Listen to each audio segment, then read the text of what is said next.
Welcome to Manners and Customs and Geography, technically.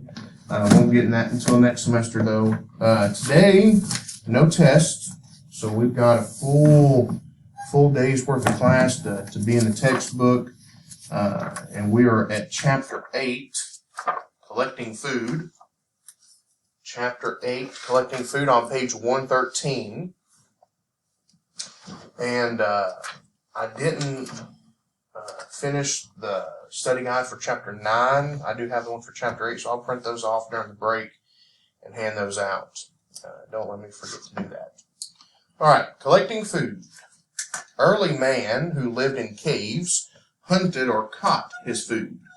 It was only at the first agricultural revolution when it was realized that grain seeds could be sown in one place and the crop harvested, that settlement began. It was necessary, before that, to live by the fields, and the best fields were not always beside cave dwellings. Or rather, what I was getting at there by that statement, before that, before they were able to take the seeds, grow them in one place, they had to live, where they knew the food was. So they moved often, but once they were able to start, growing crops, in fields and stuff like that, that's when you started seeing cities, towns, and villages pop up. Later, there was relatively little hunting, although Nimrod and Esau were both hunters. Let's look at these verses, since we've got a full class today. Genesis chapter 10, verse 9. Nimrod. Genesis 10:9 reads, "He was a mighty hunter before the Lord, wherefore it was said, even as Nimrod the mighty hunter before the Lord." All right, so Nimrod was a mighty hunter. And then Esau, Nimrod, whose son was he here? Cush, that was his son. So this is after the flood. And you see the three sons of Noah begin to have descendants. And Nimrod was the descendant of Cush. Let's see. Yeah, he was the first descendant of Cush. There was Ham, Cush, and Mizraim. But Canaan. He was a descendant of Noah. He was a mighty hunter. And then Esau in Genesis 27, verse 5. Genesis 27:5. And Rebekah heard when Isaac spake to Esau his son, and Esau went to the field to hunt for venison and to bring it. Venison. That's good meat right there. What is venison? Deer meat. Yeah. Yeah, it is good. Yep.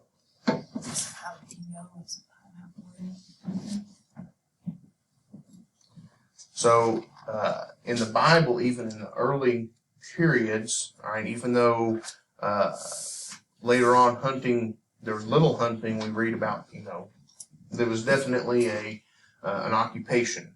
Nimrod being a mighty hunter, and then, of course, Esau as well.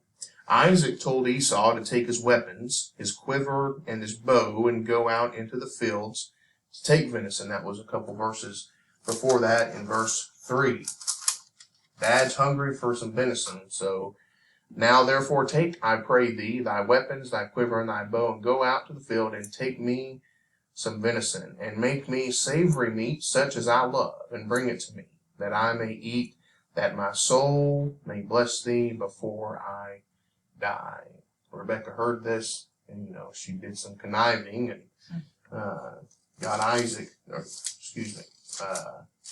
Jacob in there, and he received the blessing instead. When the Jewish people occupied Canaan, hunting seems to have been a necessity because there were so few of them that there was a chance the wild animals would multiply against them. So not so much today, but there are still, I guess you could call them large predators. But back in Bible times, this area, there were lions, bears. Of course, we read about David defending the flock. He killed a lion and a bear. So there were large predators in this area. So when the Jewish people went into Canaan, the promised land, to occupy it, they had to hunt to keep the predators, the number of the predators, low. Because if they let them just, grow and, reproduce, they would have been, overrun. So they had to be careful there. That's Exodus chapter 23, verse 29.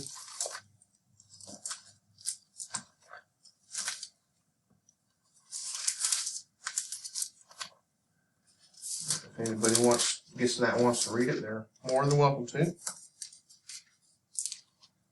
Genesis 23:29.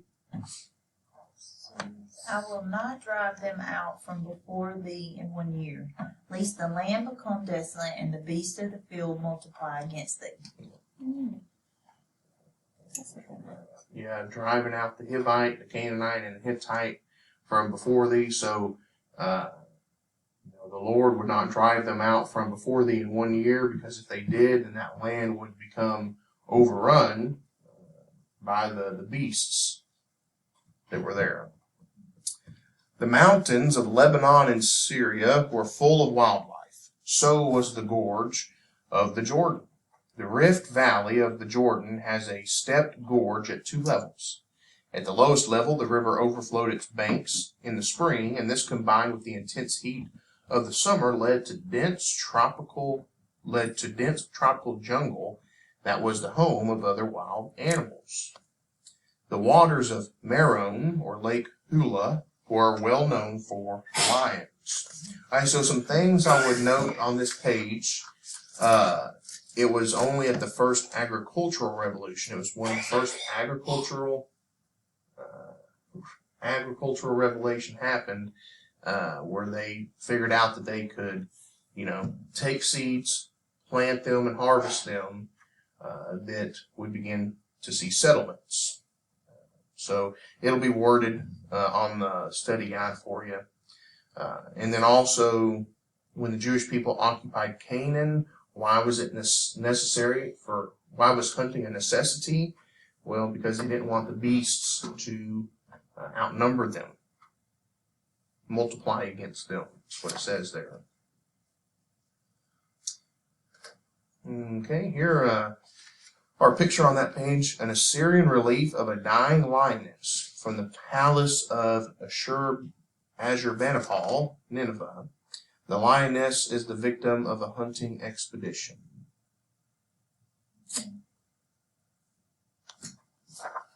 You think they eat lion? They could have. I mean, I wouldn't put it past them. They're meat. Yeah.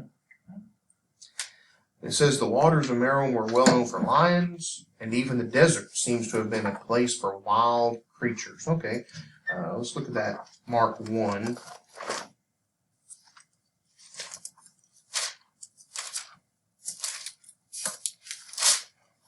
Says, and he was there in the wilderness 40 days, tempted of Satan, and was with the wild beasts, and the angels ministered unto him. With the wild beasts. So even at the time of Jesus, there were wild creatures, wild beasts there. Now I do know they have I don't think they're like big wolves like what we see here in North America, but they do have like coyote looking. They're more like wolves. They're a little bigger than coyotes, I believe. They do have stuff like that there, but I don't know if they have like, at least at the number like what it was in Bible time, but bears and lions and such. In Egypt and in Assyria, hunting seems to have been a sport. The Assyrian kings kept large game reserves, and there was much hunting in the Nile Valley. In Roman times, animals were hunted for use in warfare and in circuses, and of course also the Colosseum, the gladiator fights. Yeah, I don't know if they had zoos or anything, but if you went to the gladiator fights, you were very likely to see exotic wild animals fighting in the arena. So here, that lake there that was mentioned on the last page, the above picture on the left, Papyrus Swamp at Lake Hula, the waters of Merom, known for its lions in Bible times. And in the above right, an Assyrian relief of hunting dogs on the leash.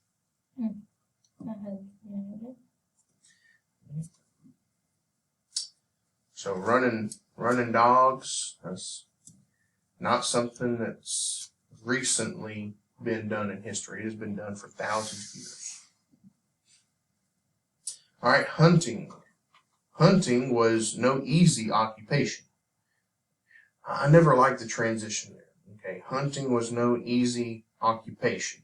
Okay, I feel like he could have done more with that. Okay, the author, because then he just goes into pits were dug to trap large animals. Okay, all right, I just feel like that's a weird transition. But I mean, if he's talking about having to dig pits, I guess that's a hard makes it no easy occupation. But I felt like he could have done more with that. But pits were dug to trap large animals. So when it came to the large animals, especially probably like your predators, you wanted to trap them. And I think it was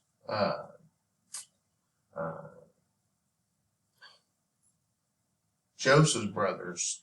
They held him in a large pit. It was more than likely one that had been used for hunting. That's what they even talk about how he was slain by a wild animal.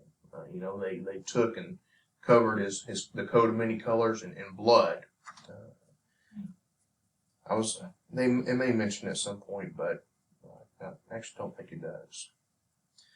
But they were covered over, these large pits were covered over with brushwood, and often approaches were built so that animals could be driven toward the pit.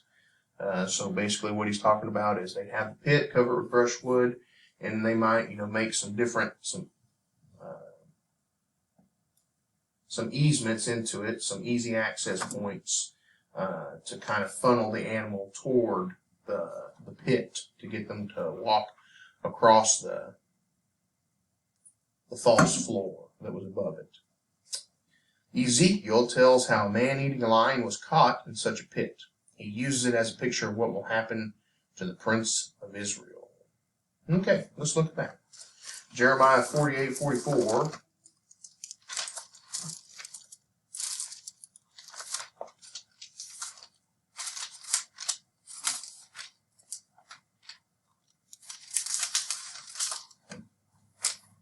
Says, he that fleeth from the fear shall fall into the pit, and he that getteth up out of the pit shall be taken into the snare.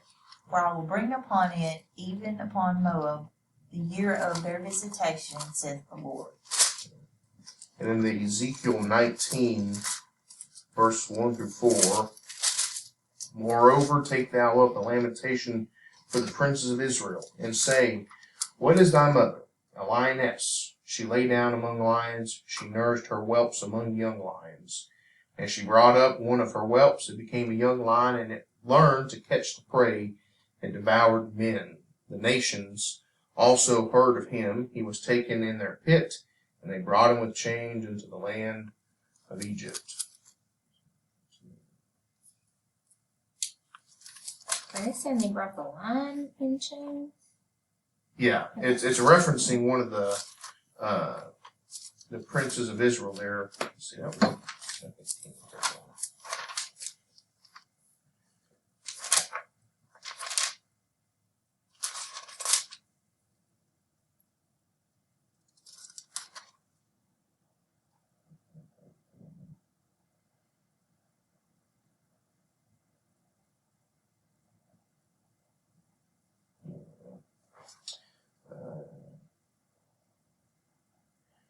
Jehoahaz was 23 years old when he began to reign, and he reigned 3 months in Jerusalem, and his mother's name was Hamutal, the daughter of Jeremiah of Libnah, and he did that which was evil in the sight of the Lord, according to all that his fathers had done.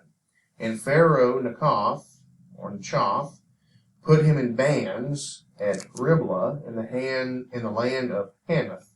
that he might not reign in Jerusalem, and put the land to a tribute of 100 talents of silver and a talent of gold. So that was one time when the land was occupied by Egypt, and we see the prince there, or rather, I guess the king, because it says he's reigning there, was taken in bands or chains, is what he's talking about there. All right. At other times, a net was used. Sometimes it was suspended over a pit, and at other times pegged out on the ground. In some cases, the net probably covered the animal. So they used nets to catch these animals, these large animals. I don't know about you, but I don't want to get anywhere close to a lion or a bear and have to throw a net over it. And then they didn't have guns. No guns. They had So you had to get spears, close. bows. Yeah. Oh gosh. But I mean, if David can kill a lion and a bear, you know, I don't know what I'm so afraid of. He was still a young, I say a young boy. He was more so a teenager, maybe even a young man at the time that he killed Goliath. But even at that point, he was an accomplished combatant. He had killed a lion and a bear. Maybe they were little lions. They were smaller breed species than what we would probably think It of. still looked kind of scary. Yeah. Now the lions, those were large, but I think the bears, especially in that area, they're not like a grizzly bear or even like a black or a brown bear. That's probably what it was. A little koala bear. Let me look here. I think there is such thing as a Syrian bear, Little bear thing. Honey, they said, no. Syrian brown bear.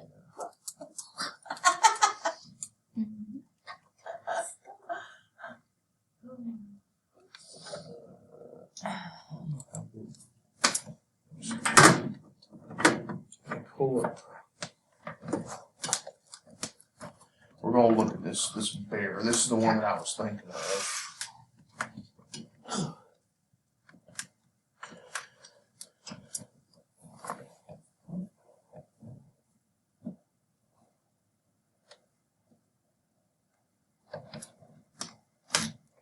So this is what it looks like. Little fella right here. Apparently he's a threatened species. Still kind of scary. Oh, yeah? Yeah. I feel like I would. Now this is in Not wanna hug you. Syria. Still feel like it might be. Let's see if it talks about there.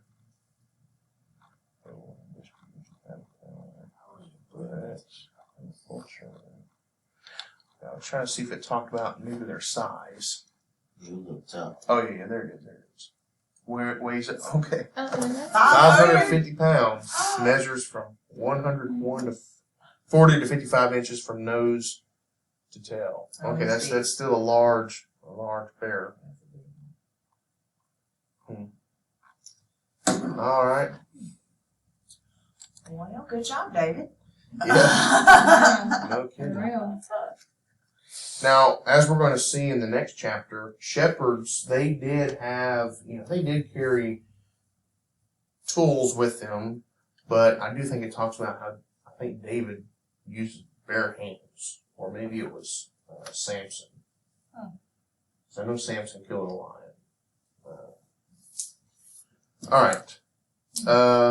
Job 18:8 through 10 refers to some of the methods of trapping, in this case with respect to a wicked man. And it gives us the verses there. His feet thrust him into the net, and he wanders into its mesh. A trap seizes him by the heel. A snare holds him fast. A noose is hidden from him on the ground. A trap lies in his path. So there's a couple different methods of trapping there that we read about. Once the animal was trapped, it was killed with bow and arrow, spear, or knife. It was dispatched. Now, I guess we have some examples there in the Bible there. The dietary laws of the Old Testament prevented many animals from being eaten. That's Leviticus chapter 11. And other laws laid down the way in which the animals were to be killed before being eaten. The blood had to be drained from the animal. If the hunter took something he had not killed Because it had died naturally or had been killed by another animal, he became ritually unclean. He therefore had to be cleaned ritually. All right. Any questions about anything we've talked about so far? Yeah, I don't think I would just wander across a dead animal and want to eat it Yeah. if it's been there. Well, you got people that do that now. They'll see deer outside the road and be like, pull over. You know? Guilty. Yeah. What? That's what I'm saying. You know, it's Would the meat be good though? depends on how long It's it's been been there. there. You'd have to. You have to get out and check. It's still You warm. run your hand right under Okay. its belly. Mhm. If it's still warm. It's fine. Oh. It's a perfectly good deer. I've picked up Mm-hmm. many a deer off the side of the road and taken to my granddad and Mm-hmm. butchered it out. Well, I mean, this is one way to Kill the get some venison. And I've passed up many too. And usually you only stop. I mean, you can tell if they've been sitting for a while. They start to bloat. Yeah. Yeah. You don't. I don't waste my time then. But I've never picked up any other animals. But I know there are some people that roadkill. That's that's a meal. Yeah. Throw it, or throw it in the freezer. All right. Any questions or comments? All right. Fishing, page 115. The early Jewish people do not seem to have been very good in boats, although they liked fish. Numbers 11, verse 5. I'll look at that. Numbers 11, verse 5. We remember the fish which we did eat in Egypt freely. Okay, the cucumbers and the melons and the leeks and the onions and the garlic. Okay, yeah. So they liked fish, as it says there. They remember the fish which we did eat in Egypt freely. They had plenty of it, but they weren't very good in boats. The only navy they had was sunk in port in a storm at Ezion-Geber in 1 Kings 22:48. The Philistines came by sea from Cyprus, and the Phoenicians were a seafaring nation, but little is heard about fishing. It was not until New Testament times that fishing developed, and then on the Sea of Galilee. Okay, so he's talking about it wasn't until New Testament times that fishing developed, and at that point especially, you see fishing develop on the Sea of Galilee. Magdala was one of the centers of the fishing industry. The name Magdala actually means fish salting. There was a larger market around Galilee itself.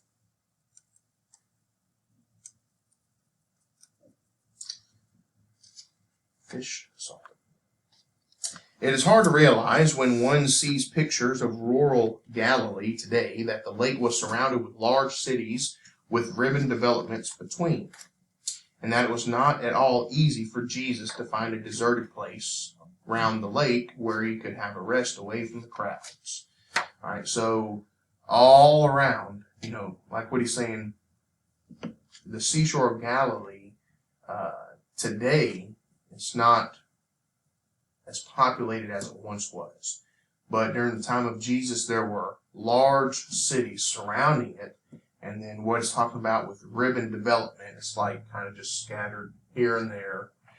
You might see a small village or like a tent town or something like that.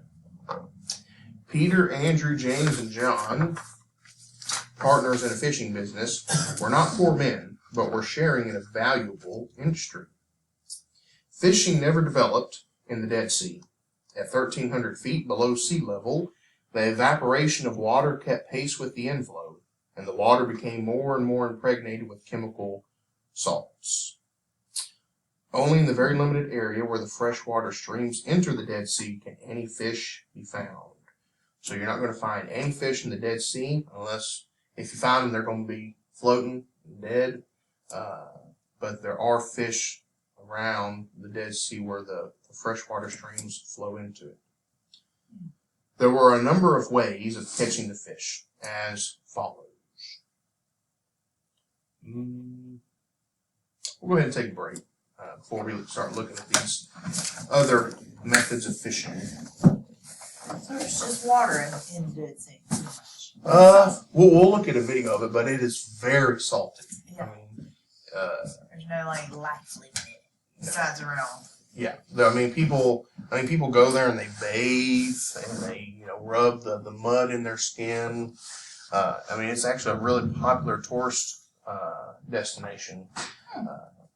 But yeah, it's very hard because of the salt content as well. The water's kind of weird. Like you pretty much just float on it. Oh, that'd be Yeah. cool. Okay, so we're back. We're about to look at different fishing methods, but before we did that, I wanted to look at this video that I just found. It's 10 amazing facts about Dead Sea.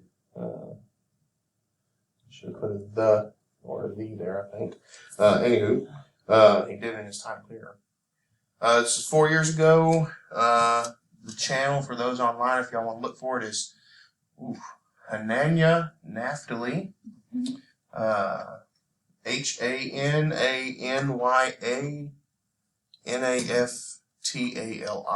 And it's 10 amazing facts about the Dead Sea. You can probably just look up the name of the video. It'll probably be the first one that popped up. I mean, one of my favorite places on this planet. I mean the Dead Sea.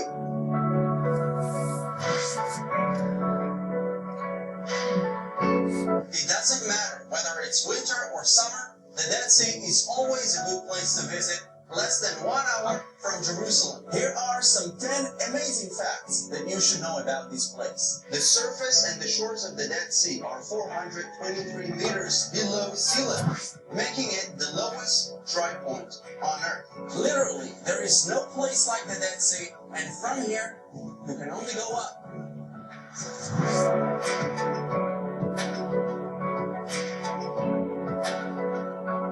It's called the Dead Sea, but the truth is that it's not really a sea. It's a salt waterland. It's part of the long border between Israel and Jordan, whose beautiful mountains can be seen from the Israeli side, part of the Judean and Negev deserts. The salt concentration of the Dead Sea is around 34.2%, and that is 9.6 times saltier than the ocean.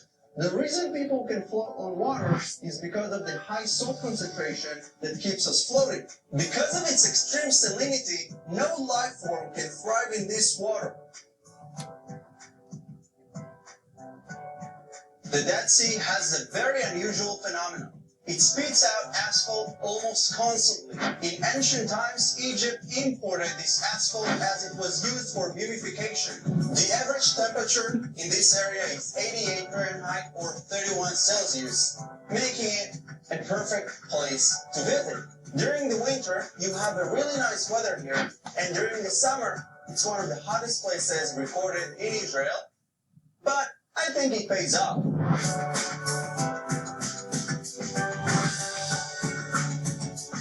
Mud.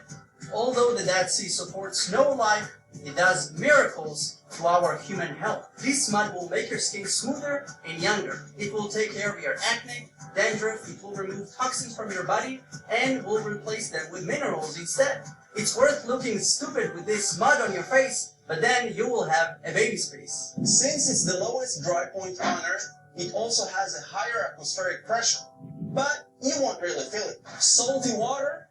If you dare to taste the water, you will find out that it's bitter. Why? Well, due to its high salt concentration, our senses confuse it and transforms it to bitter taste.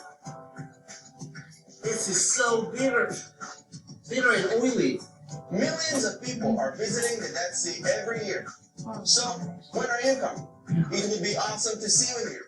Don't forget to subscribe to my YouTube channel for more videos like this, and also Alright.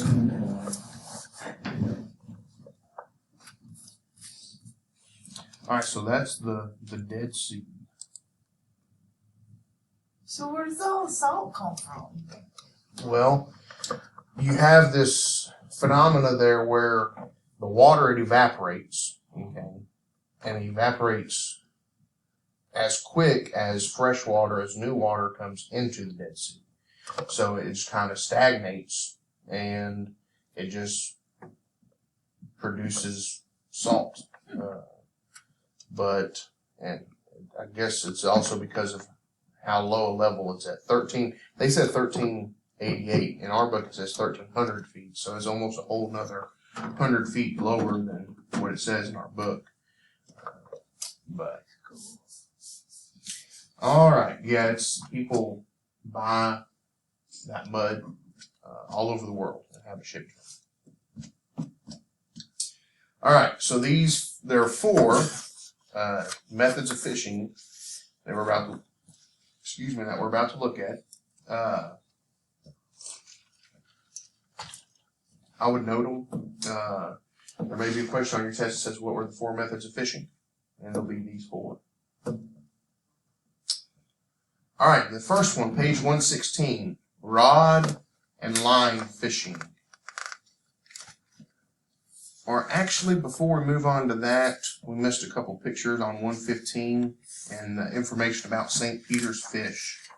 So the bottom there is fishing boats at the quay, an acre, biblical ACO, or ACO, which even today retains a biblical aspect. I want to say that was also a very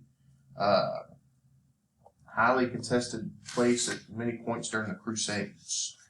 It was a holy site that was contested many times.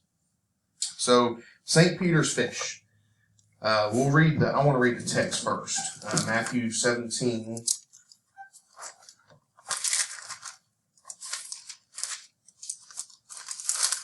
Matthew 17, 24 through 27.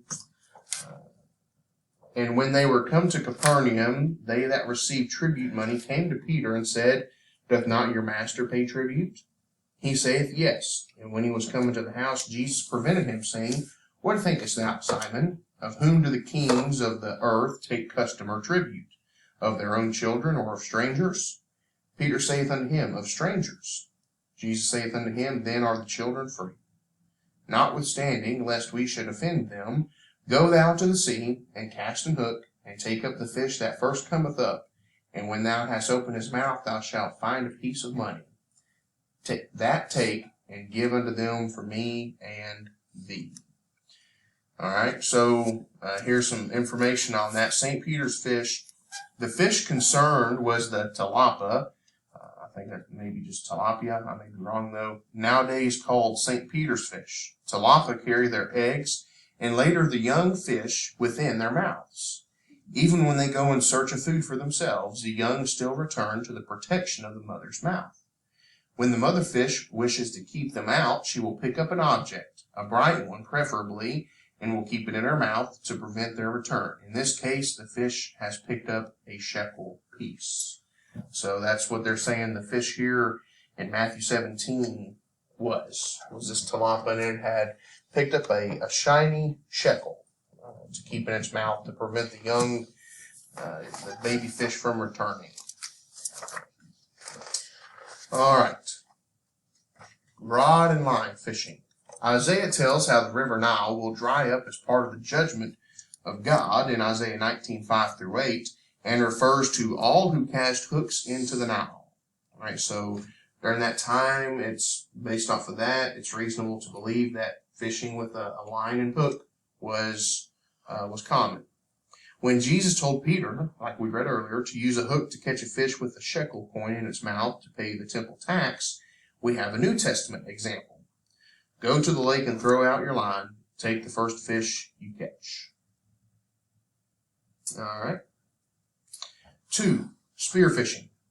Job was asked by God which means he would use to catch Leviathan, the great sea creature. Job 41:7, can you fill his hide with harpoons or his head with fishing spears? Men would go out in a boat at night with a lantern held over the prow of the boat. As the fish rose, attracted by the light, they would be speared from the boat. don't go into the light. And that's also really, we still kind of do that nowadays, of course. You can go on like charters in like Florida, and they even do them in Louisiana, and they go out in the marshes and they have their spotlights. A lot of times they just have them like fixed to the sides of the boat. They have like LED strips, and they catch a lot of flounder that way. They're flat fish, and they just throw out the gig. And of course, frog gigging, that's something that people do. You spotlight them, you see their eyes. Unless you're like the guys from Duck Dynasty, like Jace, you catch them by hand, which is actually fun. But I've only went frog gigging one time, and It's creepy. it is. It's very creepy. I could My not. granddad did it all the time. And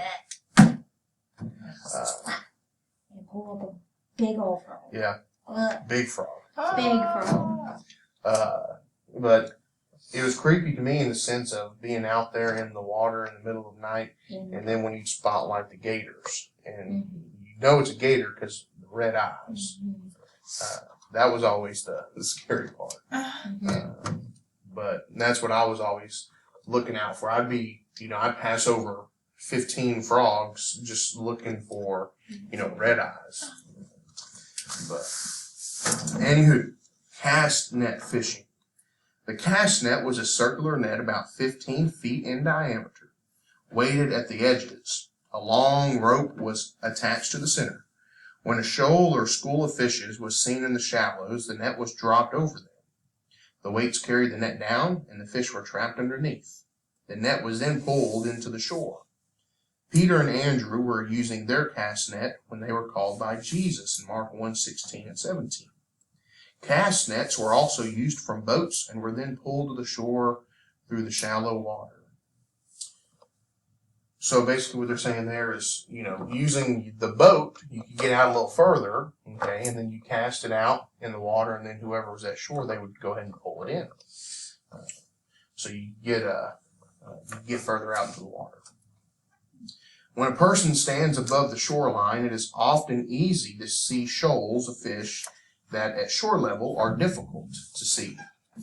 It is therefore possible for someone higher up the shore to tell a fisherman where to cast his net. This may be what happened when Jesus told the disciples from which side of the boat to cast their net in John 21:4-6. They were fishing in the shallows because Peter was able to wade ashore to meet Jesus, and they were within calling distance. So they were close enough to where hollering out to one another could be accomplished. The cast net brought in everything from the bed of the lake, so that when it was hauled ashore, it was necessary to separate the good fish from the rubbish, which was then thrown back into the water.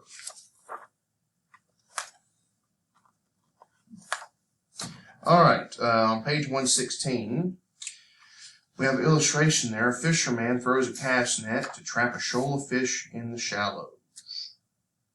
That is actually pretty impressive, because those are some big weights. Those are at least the size of his hand or his palm. That's a bunch of heavy weight right there. And then you've got the picture there. Fishermen mend their nets on the quayside at Acre on the Mediterranean coast. All right, fishing ports of Galilee. So you've got all these different cities that were around the seashore of Galilee, and then between these, and they've got the little orange lines around the shore by the cities. It says it's got arrows pointing to some of them. Those are jetties, or I guess like docks. And then in between all these cities, you would have had smaller settlements. Page 118, the picture there. Above, a fisherman cast his net in the still waters of the Sea of Galilee. And then an ancient Galilee boat from the time of Jesus, was discovered in mud of the lake by archaeologists. It has been carefully preserved using special chemicals. It makes make sense why they were not real good with boats. Yeah. The boats were not good. It doesn't look very well put together. Of course, it's probably rotted away a little bit. Mm-hmm. I wonder how actually big that is. It'd be nice if they had a human in the picture. Well, I'm looking at the tiles, and they're either Yeah. like 6x6 tiles, 3x3, or 12x12. Yeah. I'm assuming they're like 3x3, maybe. Or no, they're probably like 6x6. 7. Yep. I'm gonna say it's as big as the one on the next page at least. Mm-hmm. All right. There it says, "Quiet, be still," in the little green box there. When Jesus said, "Quiet, be still," in Mark 4:39, he used the word "phimethet," which would normally be used to exorcise evil spirits. Jesus recognized the devil's attempt on his life in the storm and spoke accordingly. Okay, I want to read that. Mark chapter 4, verse 39. "And he arose and rebuked the wind and said unto the sea, Peace, be still. And the wind ceased, and there was a great calm." Okay, I don't quite understand that one. Jesus recognized the devil's attempt on his life in the storm and spoke accordingly. I feel like he's inferring that the devil had power over the storm to cause it.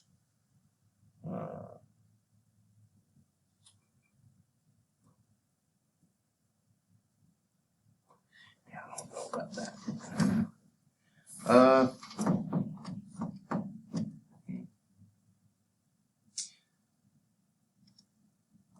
Alright, moving on. I just don't quite understand where he's getting the devil there.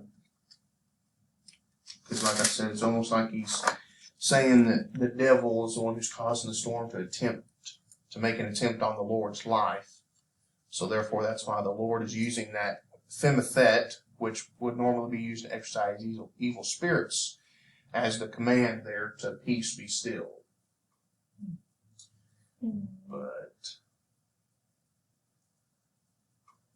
I think So that's not what's happening. the phrase I think is correct. The word there is definitely phimethet, but I don't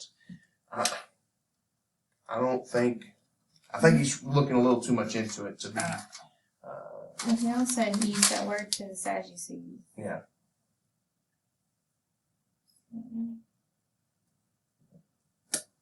So, okay. Page 119, we've got some pictures here.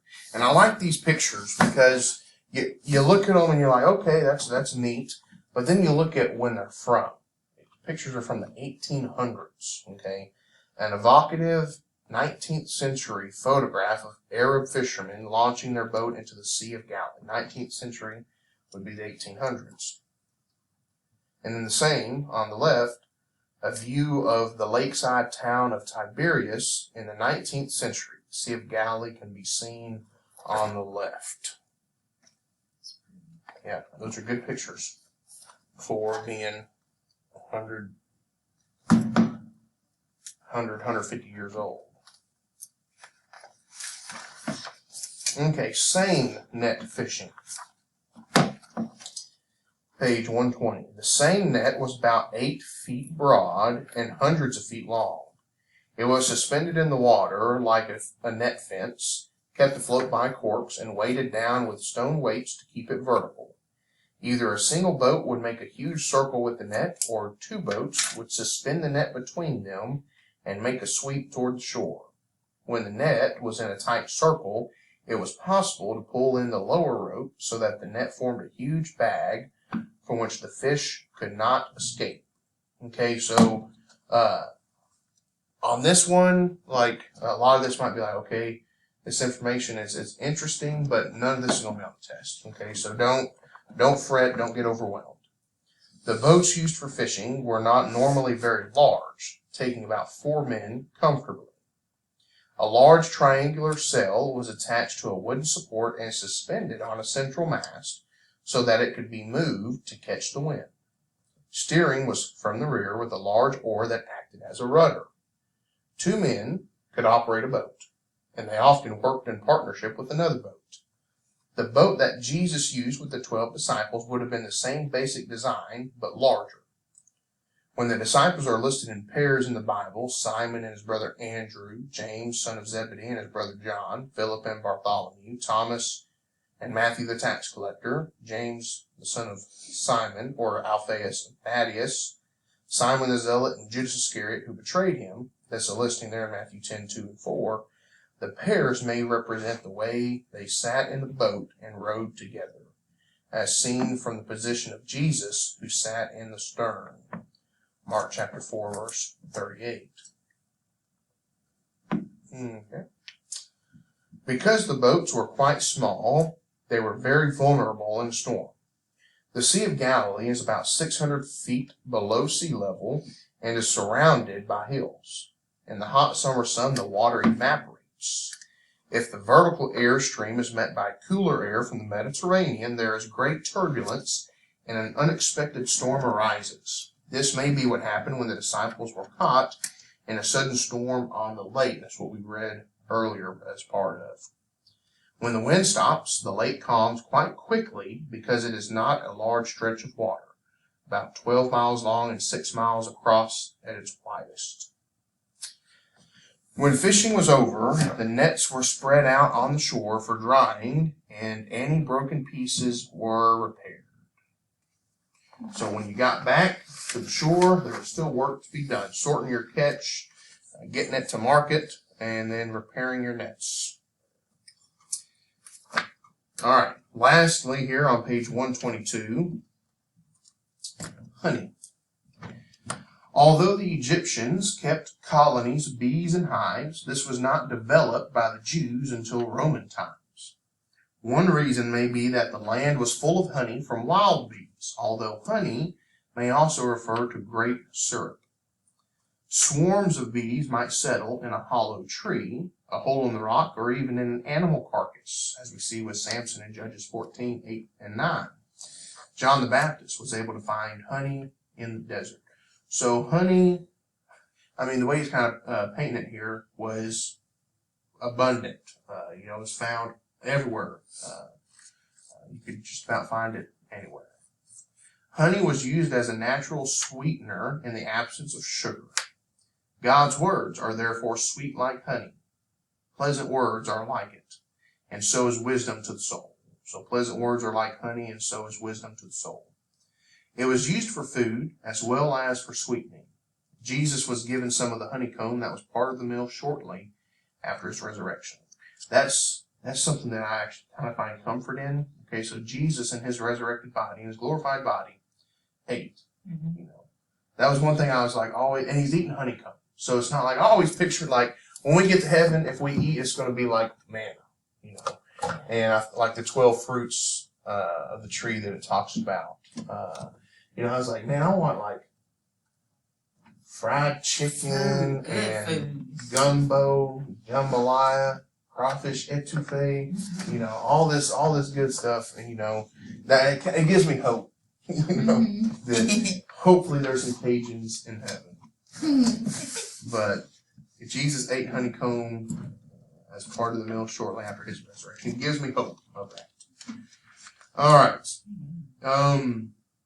Okay, the last picture there, almond honey paste, a sweet dessert dish with ingredients from Bible times. Now, I always really like that picture because that looks really It does good. look really good.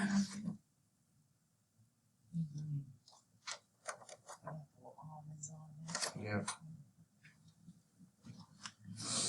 All right. Any questions or comments on chapter 8, fishing?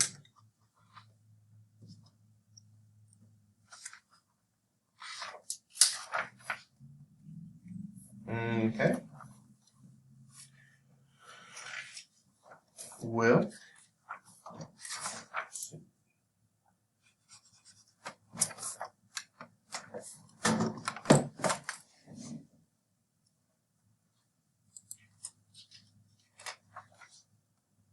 All right, before we get into the next chapter, we'll take a little break and then start on chapter 9 with a refreshed mind. So we'll take a short little break here and then get into chapter 9. All right, we're back. Page 123, shepherding. Shepherding. When Abraham left Ur and took on a nomadic form of life, he would have turned his wealth into flocks and herds so that his wealth could travel with him. Okay, mobile wealth. The Bedouin followed his flocks from pasture to pasture, water to water, and the lifestyle was so different from that of the farmer in a settlement that there was often misunderstanding, tension, and conflict between the two. This conflict may be reflected in the story of Cain and Abel. So, I find that interesting. The first two, the first two offspring of Adam and Eve, their two professions, and that's, the rivalry between the farmers and the shepherds goes all the way back to the beginning, to Cain and Abel. And it becomes explicit in Genesis 43:32, where Joseph, as an Egyptian, cannot eat at the same table as nomadic shepherds. When the bulk of the population had left the nomadic life and was living in towns and villages, there was still need for shepherds. The nomadic stage of life was never forgotten. In their statement of belief, the Jewish people began, my father was a wandering Aramean. Deuteronomy 26:5-10. All right, so here we're about to see sheep were needed to provide wool, meat, and horn containers. Okay, so know that. Sheep were needed to provide wool, meat, and horn containers. The fleece itself was sometimes used for clothing. The writer to the Hebrews remembered people persecuted in the past who wandered about in sheepskins and goatskins. The meat was eaten on special and sacrificial occasions and was normally boiled, occasionally roasted. Okay, so the meat was eaten on special and sacrificial occasions, normally boiled, occasionally roasted. I would note that. And then also the Passover lamb was always roasted whole. I would also underline that. Put a little dot beside it, star. What? The Passover lamb was always roasted whole. All right, sheep also provided milk. Okay, so that's another thing you could note. Like, why was it important to keep sheep? Okay, because they got all these different things from it. They got the wool, which could be used for clothing, for making fabric. They also got, it says, meat and horn containers, and also milk.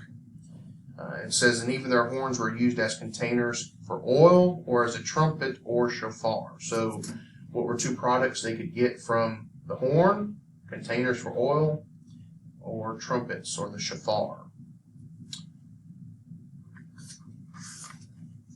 All right, so back on the last page, the shepherd or a shepherd with his flock near biblical Ur. Abraham took on a nomadic life when he left Ur. Okay. And then some pictures here above. We see a goat and kid. Right is a Bedouin shepherdess, minds her flock in the Negev, with an electric pole in the background. All right, and then the bottom. Okay, this is a good picture here. A Bedouin tent made of dark goat's hair. All right, okay, so y'all remember the story where, what's her name? Jael, I think, where she drives the tent spike through the fellow's head. Okay, you can see, all right, the tent spike right there. Okay, that's a big piece of metal. Okay, now it could have been made out of wood too, but regardless, it was a big spike. Okay, and that's what she drove through that fellow's head. Oh gosh, now I want to remember that now. I'm trying to remember where that was. Why did she do that? Let me get to the text. Judges 4:24.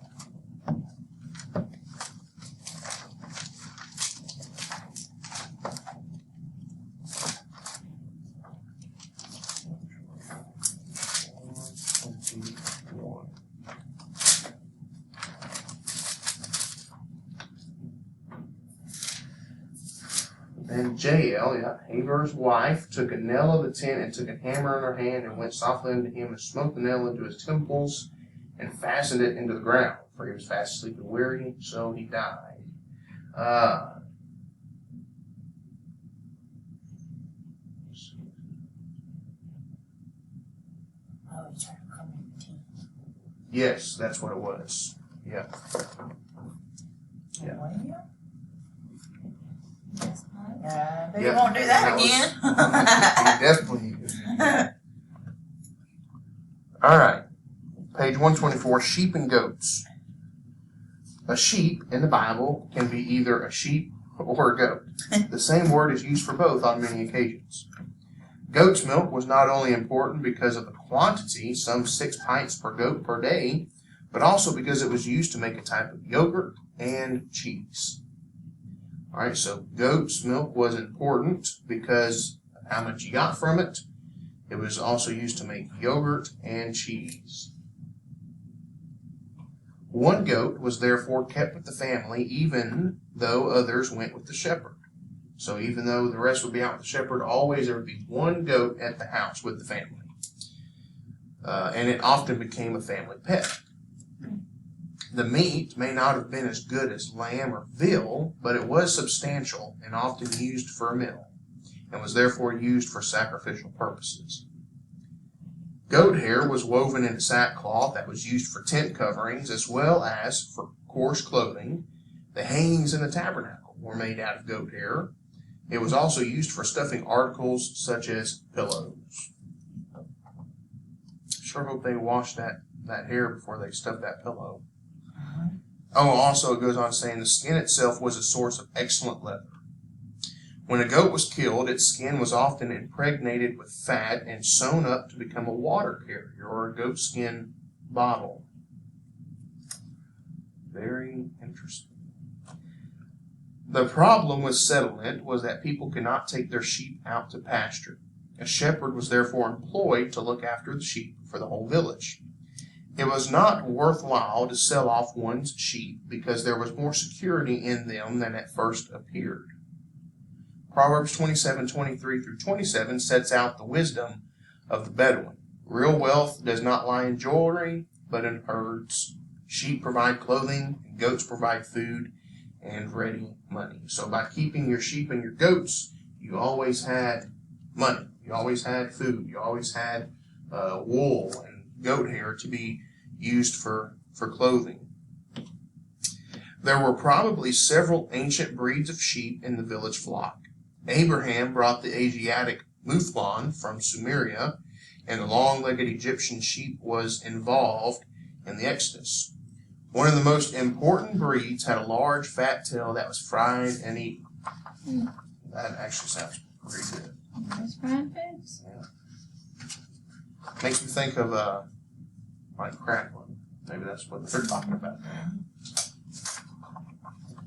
All right. Okay. All right. So we have here shepherd kings. Micah looked forward to the time when kings would shepherd their people as a shepherd looked after the flock. Micah 7:14, shepherd your people with your staff, the flock of your inheritance. The rod symbolized the protection of the people and was eventually stylized into a scepter.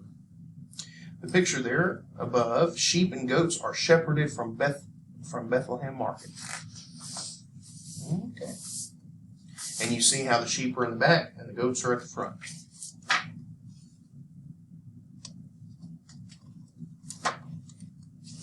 All right, page 126, a shepherd's task.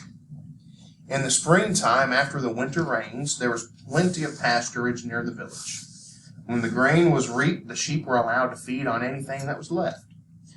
When that was gone, they had to leave the area and seek the dry grasses that remained under the hot sun. Sources of fresh grass where a water supply made such movement possible. Sources of fresh grass. Okay. I guess moving from place to place where you could find fresh grass. So you'd basically be moving from water to water and also fresh grass. Psalm 23 too. When surface water had disappeared, it was necessary to use well water for the sheep. It was customary to cover the wellhead with a large, heavy stone that required several men to lift, thus protecting water rights. You didn't want a well that you had dug or that was a family well to be, dried up or overused to where you weren't able to utilize it when you needed it. So they would cover them with large, heavy stones that would take many men to lift, several men. The story of Jacob gives an example of this happening. Genesis 29:10 indicates the incredible strength that Jacob had, which also comes across in other parts of his story. Yeah, like when he wrestles with God. Look at that, Genesis 29:10.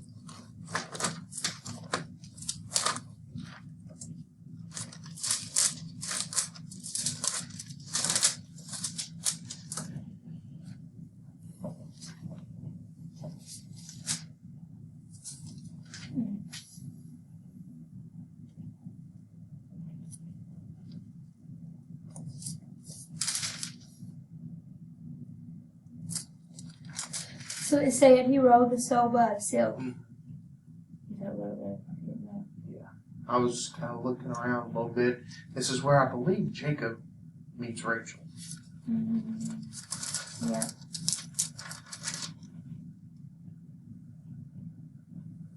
Yeah. And it came to pass when Jacob saw Rachel, the daughter of Laban, his mother's brother, and the sheep of Laban, his mother's brother, that Jacob went near and rolled the stone from the well's mouth, and watered the flock of Laban, his mother's brother. And Jacob kissed Rachel and lifted up his voice and wept. So wait a minute.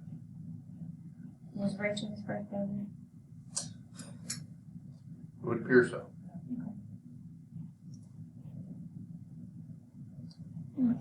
Rachel. Yeah. Didn't know that. Yeah, and then after he kisses her, and Jacob told Rachel that he was her father's brother and that he was Rebekah's son, and she ran and told her father. My cousin kissed me. I'm kissing cousin.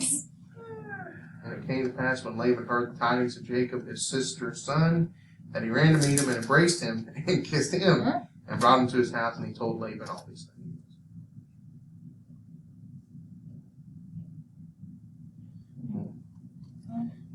And Laban had 2 daughters. The name of the elder was Leah, and the name of the younger was Rachel. Leah was tender-eyed, but Rachel was beautiful and well-favored. Leah was homely-looking. And Jacob loved Rachel and said, I will serve thee 7 years for Rachel, thy younger daughter. Laban said, it is better that I give her to thee than that I should give her to another man. Abide with me. Jacob served 7 years for Rachel, and they seemed unto him but a few days for the love he had to her. That's a great love story. And Jacob said unto Laban, give me my wife, for my days are fulfilled, that I may go in unto her. Laban gathered together all the men of the place, and made a feast. And it came to pass in the evening that he took Leah, his daughter, and brought her to him, and he went in unto her. And Laban gave unto his daughter Leah Zilpah, his maid, for an handmaid. It came to pass, and in the morning, behold, it was Leah. And he said to Laban, what is this thou hast done unto me? Did not I serve with thee for Rachel? Wherefore then hast thou beguiled me? And Laban said, it must not be so done in our country to give the younger before the firstborn.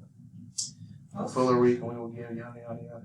Did so, fulfilled his week, and he gave him Rachel, his daughter, to wife also. Jacob. So they Is worked this told- 14 years to get Is her this there. told somewhere else in the Bible? Or is it just here? I believe it's just here. It might be referenced in other Okay. places in the Bible. Because I feel like I've read the story before and it was much longer. Yeah. It does kind of. Maybe it's different.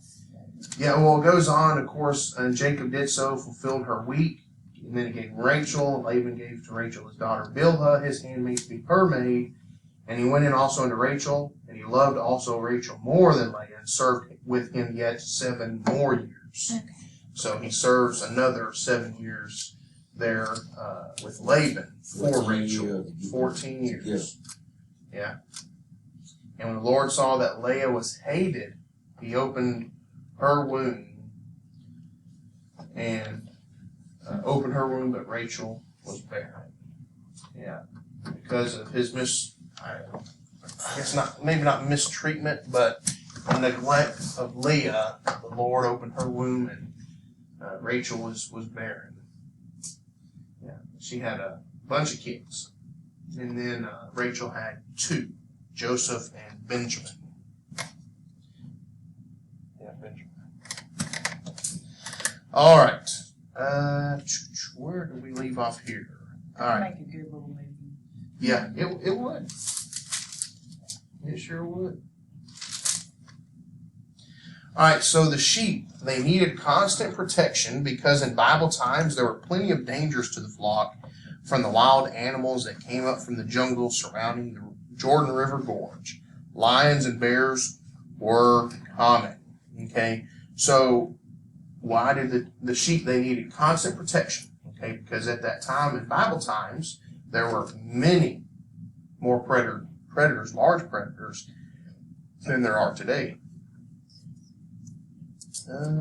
Judges 14:8, I'm pretty sure that's Samson. I want to look at these references, though.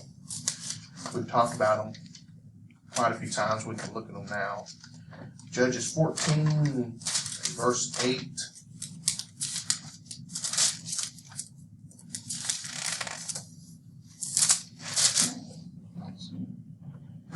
And after a time he returned to take her, and he turned aside to see the carcass of the lion, and behold, there was a swarm of bees and honey in the carcass of the lion. Okay, that's Samson where he kills a lion. That happened.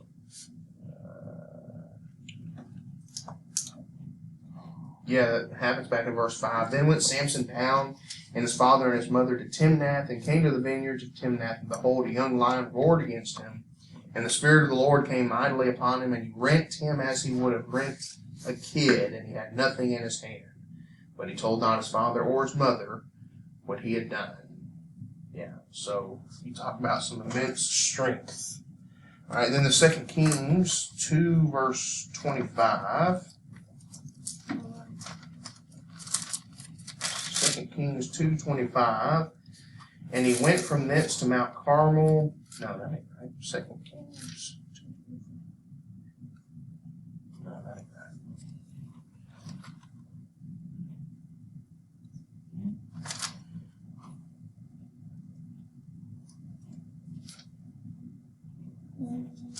That's not it. First King.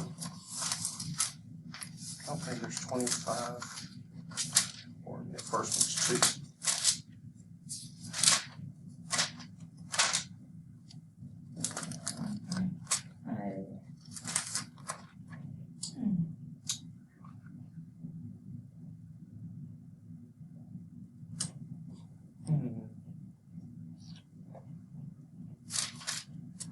Maybe it's Well- 24, because 2 Kings 2:24 says, and he turned back and looked on them and cursed them in the name of the Lord, and there came forth 2 she-bears out of the wood, and tear 40, and 2 children with them. So it's 24. Yeah, that's the 2 bears of Elisha. Yeah, they come and they tear 40 and 2 children.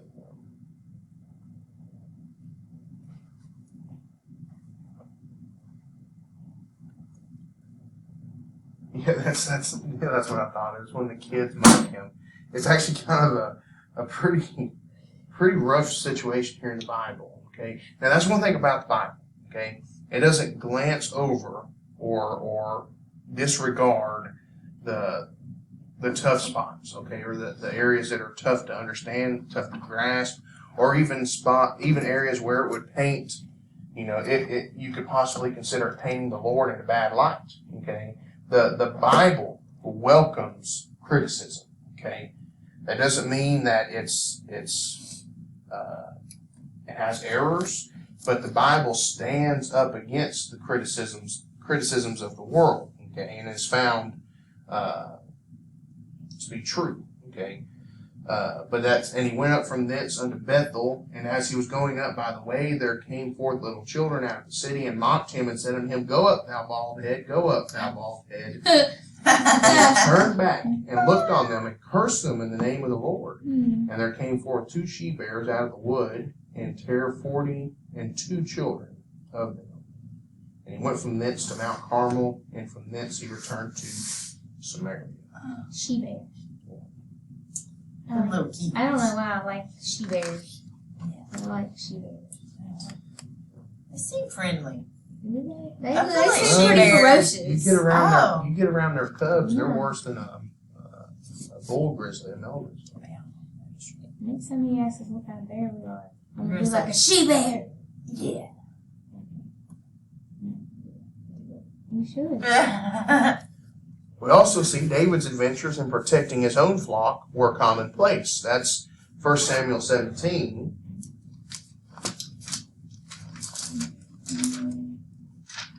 Verses 34 through 36.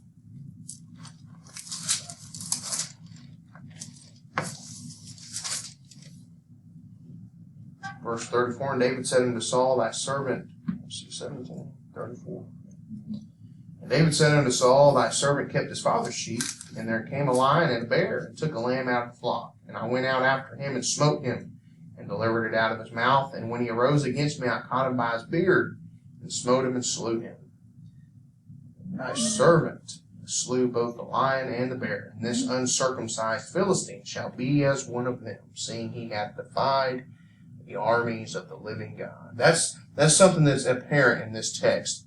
David is not dumbfounded, but just shocked that these men, okay, the king even, they're afraid of this Philistine, this uncircumcised Philistine who is openly mocking God. You know, he is just shocked that nobody, takes this shepherd boy, young man, whose faith in God is unshaken, is unwavering, to stand against this Philistine.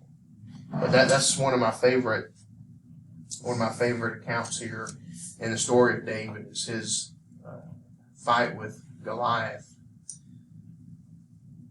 That's verse 42 rather. And when the Philistine looked about, saw David, he disdained him, for he was but a youth and ruddy, and of a fair countenance. Ruddy, redheaded, okay, and of a fair countenance. And the Philistine said unto David, Am I a dog, that thou comest to me with staves or sticks? And the Philistine cursed David by his gods. And the Philistine said to David, Come to me, and I will give thy flesh unto the fowls of the air, and to the beasts of the field. And then David said to the Philistine, Thou comest to me with the sword, and with the spear, and with the shield, but I come to thee in the name of the Lord of hosts, the God of the armies of Israel, whom thou hast defied. This day will the Lord deliver thee into my hand, and I will smite thee and take thine head from thee. And I will give the carcass of the host of the Philistines this day unto the fowls of the air and to the wild beasts of the earth, that all the earth may know that there is a God in Jerusalem. And all this assembly shall know that the Lord saveth not with sword and spear, for the battle is the Lord's, and he will give you into our hands. And at that, the Philistine stands up, arose, and came and drew nigh to meet David. That David hasted and ran toward the army to meet the Philistine. David put his hand in his bag, took thence a stone, and slang it, and smote the Philistine in his forehead. And the stone sunk into his forehead, and he fell upon his face to the earth. Imagine the shock on the face of the army of the Philistines. Yeah. I mean, mouths agape, this giant of a man just fell. And, one video I do want to show y'all is this about the sling, okay? It wasn't like just some little slingshot. It was, what they slung around, And when they let that stone loose, it wasn't just like, shooting like a pellet gun or something like that. It flew, okay, at very high speeds, okay. So when it says it sunk into his forehead, if you've ever seen someone sling a stone, you can understand why it sunk into his forehead. And he fell upon the earth, but he was not dead, okay, because it says David prevailed over the Philistine with the sling and with the stone, smote the Philistine and slew him, but there was no sword in the hand of David. Okay, or rather, he probably was dead, more than likely, but David said he would cut his head off. Okay, so he had to, stick true to his word. But he didn't have a sword, and so he takes Goliath. And we were given the parameters for Goliath's sword back earlier in the chapter. Let's see where it is.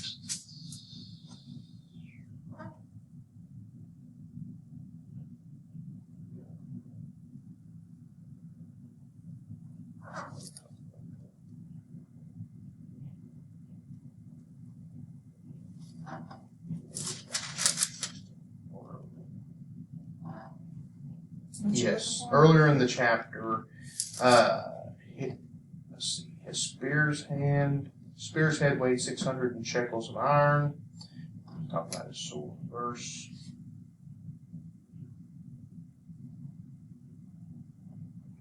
Does it mention this?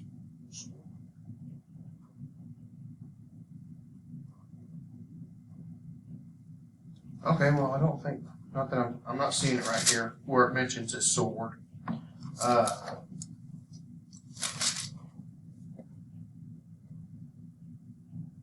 Anyway, David, he takes the sword of Goliath and slew him, cut off his head therewith, and when the Philistines saw their champion was dead, they fled.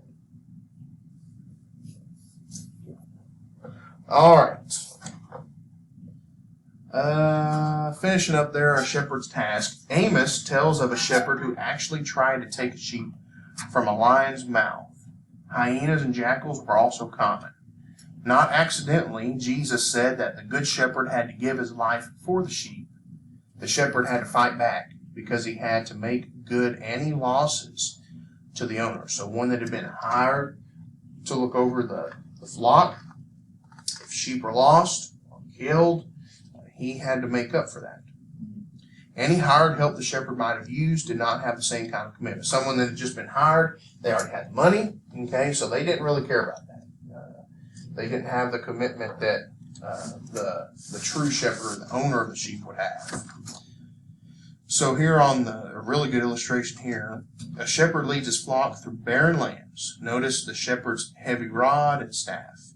His herd includes both sheep and goats. So just about everything that we're going to read on the next couple of pages we see in this illustration. We see his staff, we see the club, we see that the sling in his belt, and also the scrip, which is kind of like that colored ribbon in his belt. The only thing we don't see is the reed pipe that's mentioned in one of the next pages.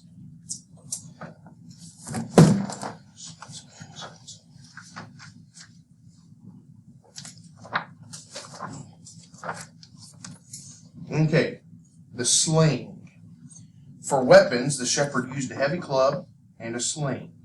The club is referred to as a rod in Psalm 23:4, but it was a heavy weapon, and flints, later nails, were often embedded into its heavy working end. Okay, the end that connected with whatever unfortunate thing you were about to hit it with, which made it more effective. The sling was made from a small pouch of leather that could securely hold a stone about 1 1/2 inches in diameter.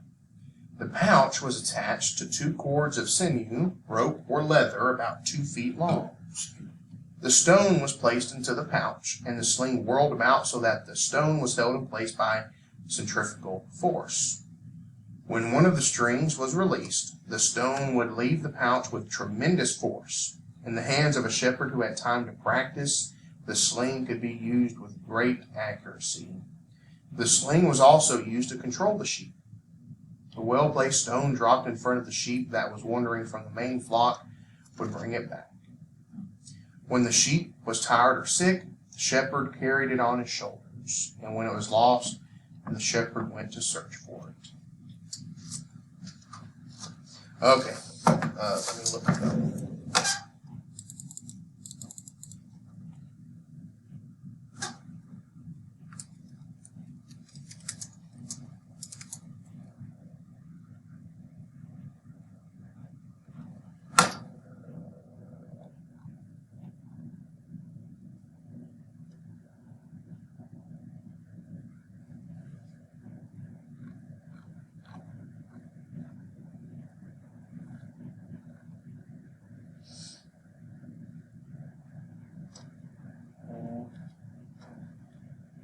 Six minutes. Okay, this one is good. Okay, let me mute it because I don't know if there's going to be music on it. But let me pull it up on the screen first. Let's see.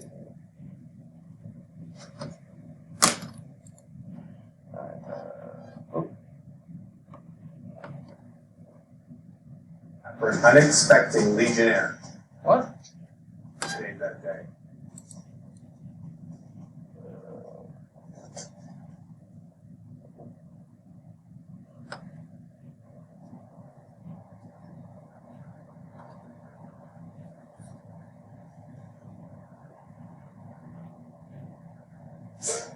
Oh, Oh my gosh. Mm. So the string thing goes with it. No, it's just a stone. How do you get the rocks come out of that thing? When you gather up your sling, Uh-oh. If ever a day existed to set up a trap. okay,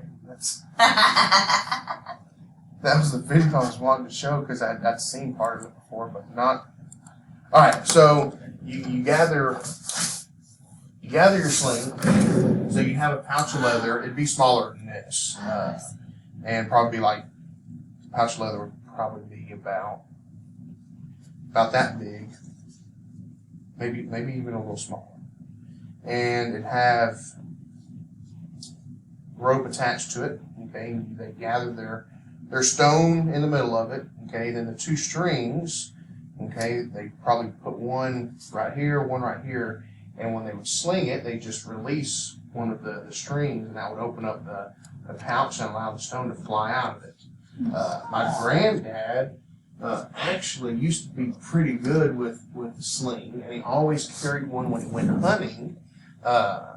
If he got bored, and he would start using his sling, or if he gave up, and he tried hunting squirrels with them. And so, all right, Very small target. yeah, it is. There you go. I don't know if he ever hit him. He also carried a little pellet pistol too. Okay, that's a. Yeah. Oh.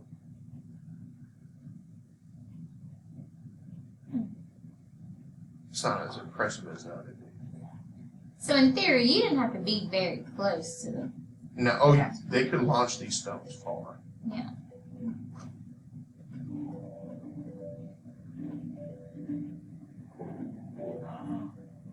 Oh my gosh. Pretty accurate. I don't know where he's launching it. I really want to watch that first one. If ever a day existed to set up a trap for an unexpected legionnaire. Today's that day. Okay, that's a big stone.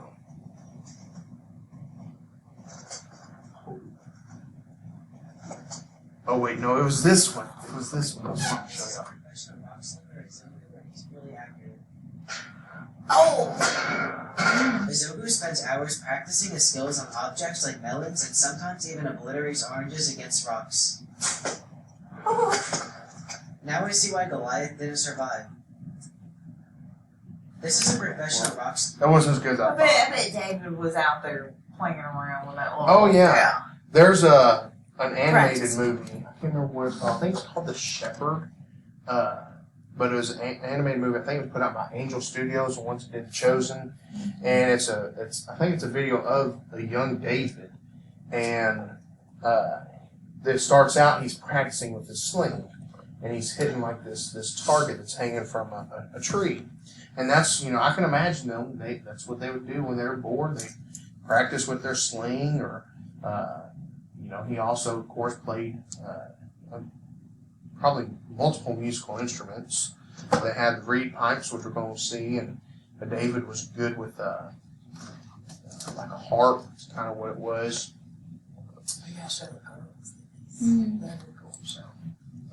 All right, the staff. The shepherd was also equipped with a staff, but it was not a weapon, although it was used as such on occasions.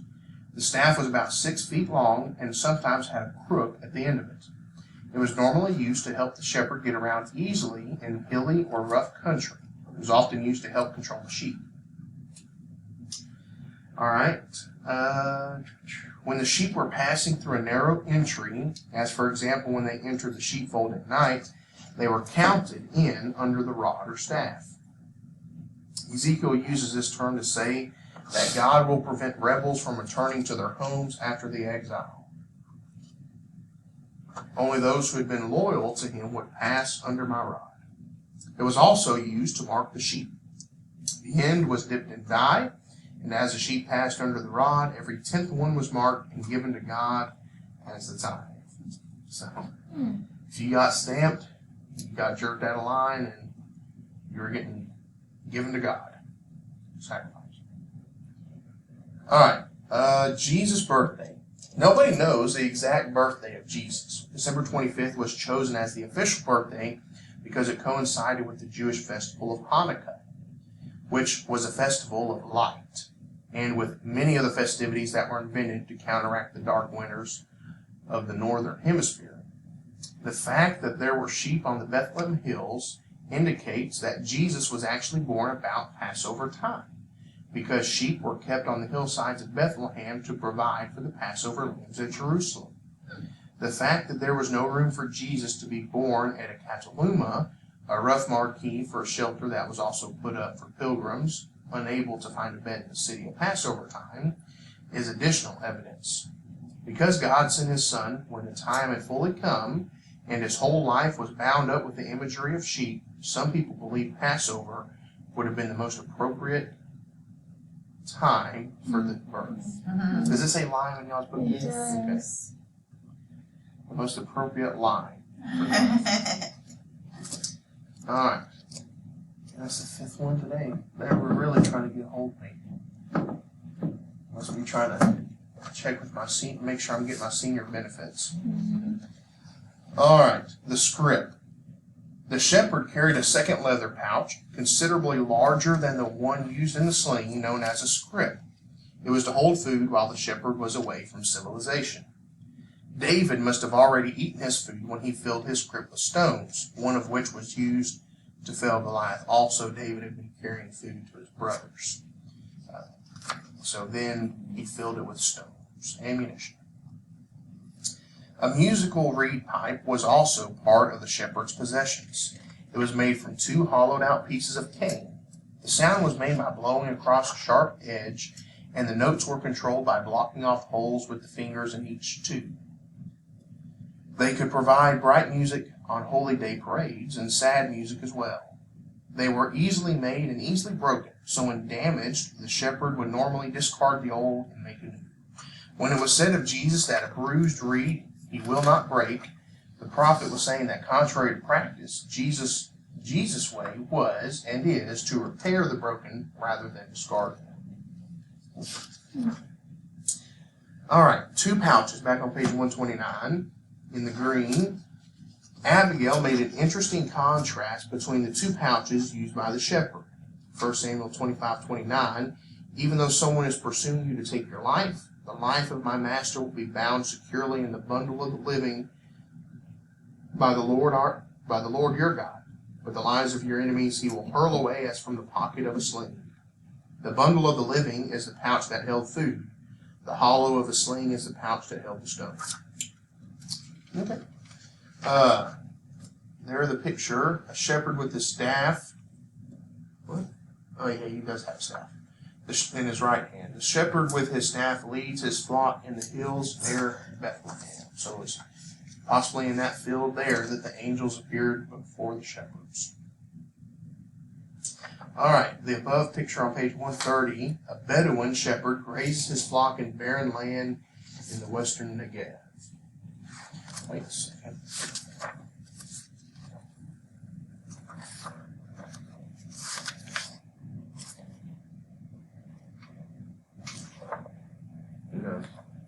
Just thinking it might have been the one earlier, because we had a picture earlier that was of a woman in the Negev area minding her flock. Okay, must be a popular area. I don't know why. Hardly any grass there to eat. All right. Page 130, the sheepfold. Let's take a break. A little 10-minute break, and then we'll finish out the chapter. All right, let's finish out our chapter. Page 130, the sheepfold.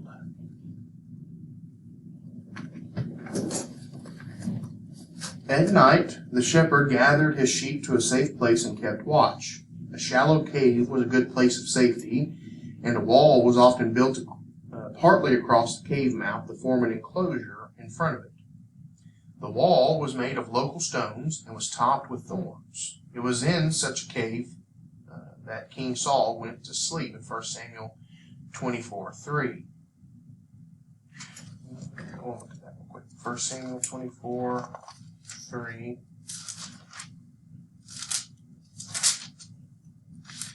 And he came to the sheep. He came to the sheep cote by the way, where was a cave, and Saul went in to cover his feet, and David and his men remained in the sides of the cave. That's what I thought of. And the man of David said unto him, David, that's where he talks about not touching the Lord's anointed, I believe. And it came to pass afterward that David arose and cut off the skirt of Saul's robe privily. And basically he comes out there in the cave and says, look here, Saul, I could have killed you, but I didn't. You very well could have. All right, if there was no cave, a palisade of stones was made out in the open, thorns being substituted for stones if necessary. The shepherd lay down across the one opening, effectively becoming a door for the sheep. It was a tough life. Jacob spelled out the thirst, the frost, and the lack of sleep in Genesis 31:40.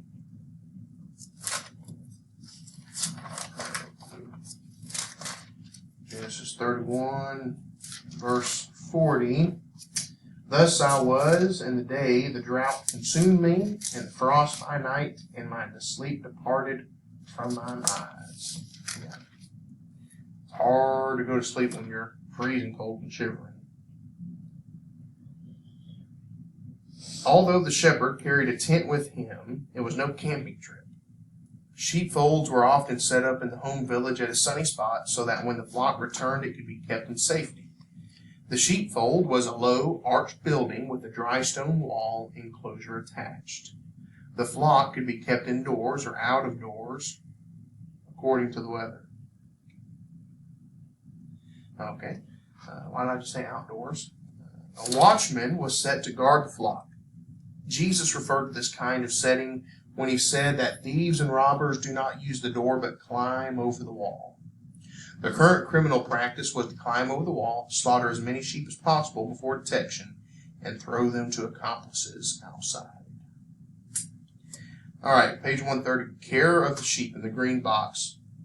When you pass through the waters, I will be with you, and when you pass through the rivers, they will not sweep over you.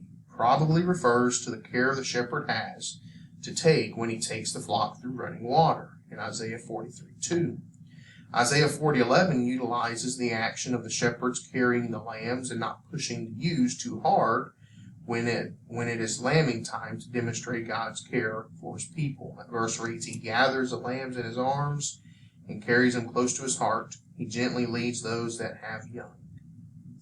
Any flesh wounds incurred by the sheep were anointed with olive oil.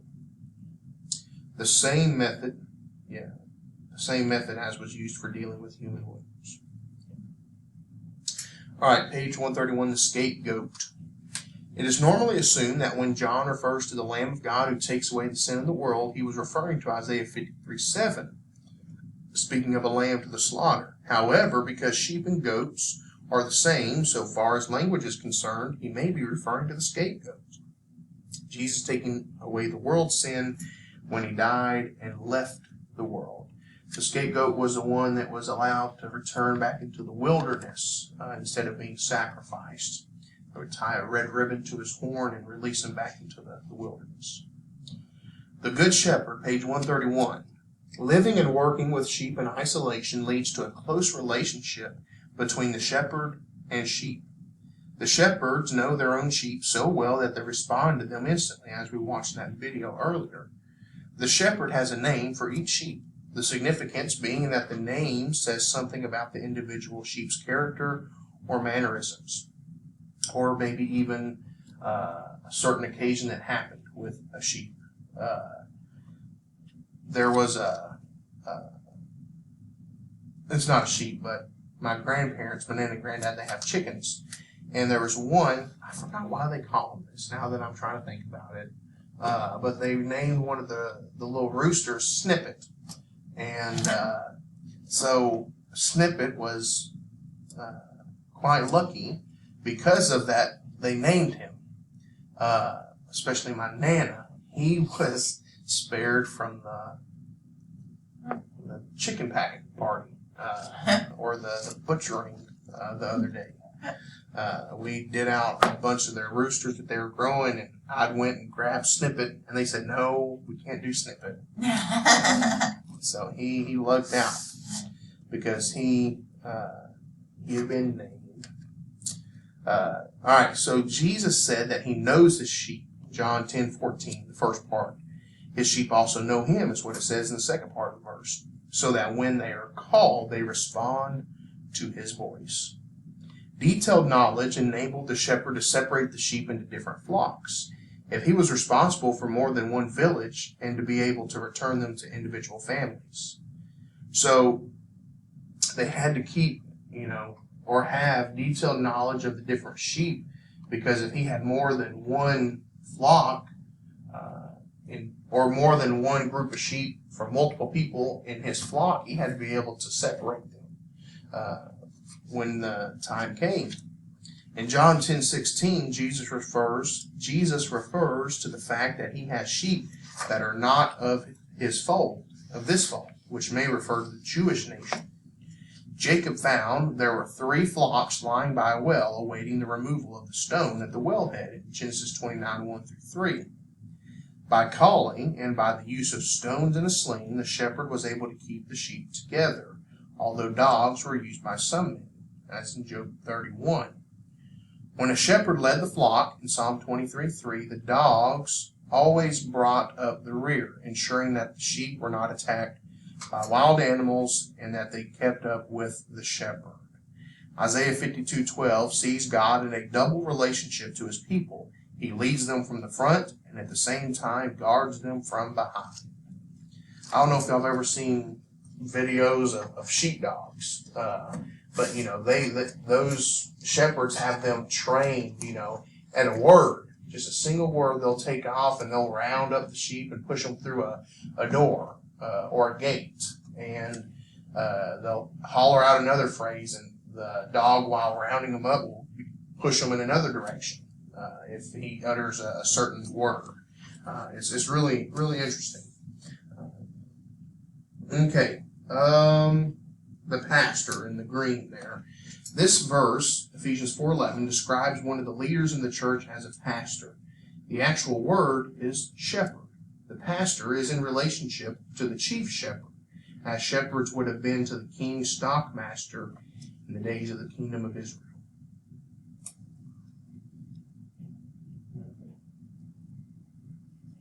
All right, Jacob lived at a time when his knowledge of breeding techniques was put to use. He knew that strong sheep produced strong lambs, but he did not realize that whether sheep were pure white, providing the most valuable wool, or speckled also depended upon inheritance. He believed that the environment at the time of conception was responsible for the coloring of the sheep. Fortunately for Jacob, God overruled his ignorance by ensuring that justice was done and that Jacob got the best sheep out of a bad bargain. Alright, goats. Goats were normally driven by the shepherd ahead of the sheep. Therefore, a goat was up in front and gave Isaiah the picture of the kings leading the people. The sheep and goat relationship might lie behind Jesus' words that he would separate people as a shepherd separates the sheep from the goats. Although the staff was used to separate them, the goats being made to go one way and the sheep another under the rod. Sheep and goats were kept nearby because they both needed grazing and because they ate more or less the same thing. Okay, now we're going to see 4 differences between the two animals. Okay, the first is goats are generally dark and sheep white. Okay, so their color. Goats are dark, sheep are white in color. Alright, goats are able to cope with mountains and rocks, but sheep prefer the flatter valleys. Goats eat the leaves of trees, often helped by the shepherd who knocks off small branches with his club, whereas sheep prefer grass. And then the 4th one there, goats graze all day, but sheep lie down in the shade when the sun is at its hottest. Smart animals. I mean, that, they're usually, we call them dumb, but that's pretty smart. Lying down in the hottest part of the day. Pretty wise. The goat was always less popular than the sheep to most people. It was a goat, and this is what I was talking about earlier, it was a goat that became the scapegoat, taking the sins of the people to the desert. The goats were reserved for destruction by Jesus in his description of the coming of the Son of Man. This unpopularity may be because the goat is destructive. Goats graze closer to the ground than the sheep and destroy the pasture. Alright, so goats were unpopular. Their unpopularity was mostly due to their destructiveness because they destroyed the pasture, because they grazed close to the ground. The Greeks believed in mythical creatures, half goat and half man, called satyrs. Bacchus was half goat and half man. It's interesting that they use Bacchus because he's the Roman form of Dionysus, who was the same god to the Greeks, and he was pictured as a satyr. Isaiah's prophecy of judgment upon Babylon mentions goats. All right, sheep shearing, our last section here. Before we get that, the picture on 132, a weathered Roman sculpture of a shepherd carrying a lamb on his shoulders from Caesarea Maritima. Early Christian iconography often depicted Jesus as the good shepherd. And then here on 133, an Arab shepherd finds shade from the burning sun for himself and his flock under an old fig tree. There's a little goat sitting up there with him. Looks like they got a little table over there. Hope they're not eating off that table. Alright, sheep shearing. There were 2 very important times of the year for the shepherd. Lambing time, or birthing time, and sheep shearing. Lambing time was in January, February. Sheep shearing was after the summer grazing when the profits were distributed, and several days of celebration followed. 1 Samuel 25 tells the story of 1 Samuel 25 tells the story of a sheep shearing when all those who had been involved in the care of the sheep were invited to the celebration. In this case, those belonging to a huge estate. Okay. Such was the drinking and rejoicing that it was an effective time for a murder. 2 Samuel 13:23. Okay, you piqued my curiosity. 2 Samuel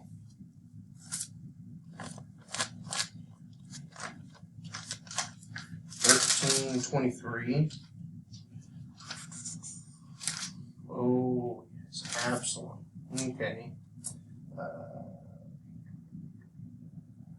This is rough. It's a rough part of Scripture here. Absalom spake unto his brother Amnon, neither good nor bad, for Absalom hated Amnon because he had forced his sister Tamar. And it came to pass after 2 full years that Absalom had sheep shearers in Baal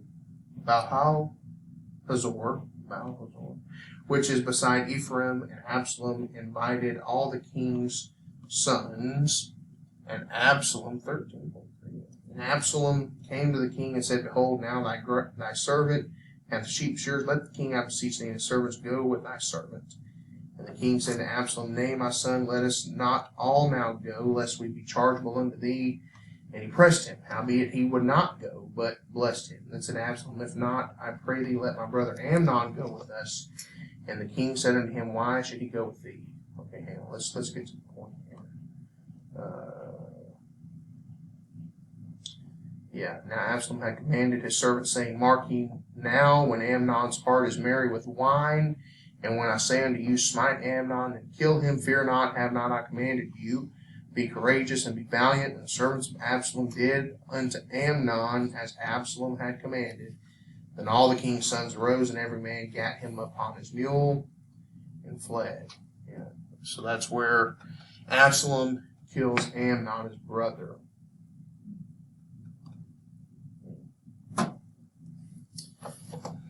Alright, shepherding was not always on a small scale. Large sheep farmers employed shepherds to care for their huge flocks. Mesha, king of Moab, had to pay the king of Israel 100,000 lambs and the wool from 100,000 sheep in protection money. Job had 14,000 sheep at the end of his story, and Solomon sacrificed 120,000 sheep at the dedication of the temple. A special gate was built in the northwest corner of Jerusalem to get the sheep into the temple site for sacrifice. It was called the Sheep Gate. And nearby, the pool known as the Pool of Bethesda in New Testament times was used to bathe them.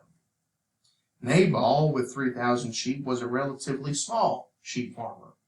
3,000 sheep is a lot of sheep. Sometimes caring for sheep was not even on a shepherd scale. The poorest families used the youngest children to look after the sheep. David was in this position when Samuel came to Jesse's home to look for the future king of Israel. I always thought that was funny. Jesse presents all of his oldest sons to Samuel. And then Samuel, he knows that the king, the future king of Israel, is here. But here this man's presented all his sons, and he says, Do you have any other sons? Yeah, we got the youngest, the ruddy one out there tending to the sheep. And it was him who would be anointed king. The poorest families of all would try to buy 2 lambs at Passover. One would be eaten according to the law, but the other would be kept to be fattened up throughout the summer. It became a family pet in a way, and the goat in a way that the goat never did. Often it would sleep with the children and even share the same drinking vessels. It was a tragic day for the children when the sheep was killed and preserved in the fat of its own tail. It is this practice that lies behind Nathan's parable in 2 Samuel 12:1-7. That's where he confronts David after a sin with Bathsheba. So that it was that sheep that was killed that kind of ignites David's fury at the account of the parable. All right, any questions or comments? Okay, so we've covered collecting food and shepherding. Next week, we will test on chapter 7, agriculture. So you've got your study guides for that.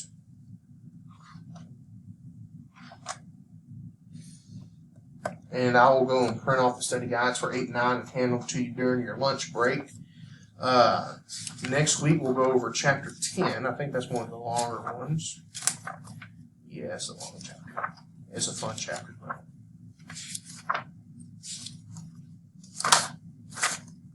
Yeah, it goes from page 135 to the end of the first part of the book, which is page 167. So that's 32 pages. Yeah, so We'll test on chapter 7 next week and get right, after a break, get right into the chapter. Hopefully, we'll be able to cover it all. Well, I mean, we covered quite a bit today. 113 to 121 pages. And that took us 2.5 hours. We'll see. We'll try and get through chapter 10 next week. All right. Any questions or comments? All right. Well, if not, we'll close with a word of prayer. Would any of y'all like to lead us in that? Go ahead. Dear Heavenly Father, thank you for everything we learned in the school, Lord. Thank you for the fact that the school is here, that it has people that support it, Lord, and just donate and give to it so that it can be in existence, Lord, and people can learn more about you. Lord, we ask that you just place it on people's hearts, Lord, to come in and learn about you. Have more people to go out and spread the word. And Lord, we ask that you be with the people in Israel, be with the people that have lost family members, they're scared for their life. Lord, we ask that you be with all the people in authority above us, Lord. Help them to make good decisions. In Jesus' name we pray. Amen. Amen.